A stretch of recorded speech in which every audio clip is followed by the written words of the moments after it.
On today's episode, we'll be dealing with magnification. Magnification is under refraction of light waves.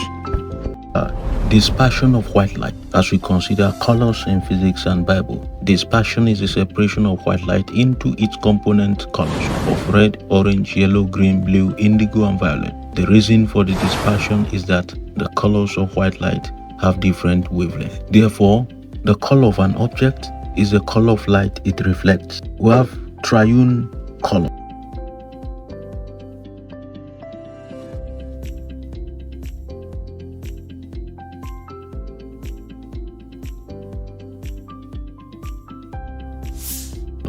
Triune classification of colors. 1. Primary colors. They combine to give white light. They include red, blue, and secondary colors are obtained by mixing any two of the primary colors, e.g. red plus green is equal to yellow. Amber is equal to yellow plus orange is equal to yellow. Complementary colors. Number 3. There are two colors which give a white light color when they are mixed together. So blue plus yellow. Connect to our social media handles at Physics Bible, the Triune Physics, for latest update. Thanks for joining us.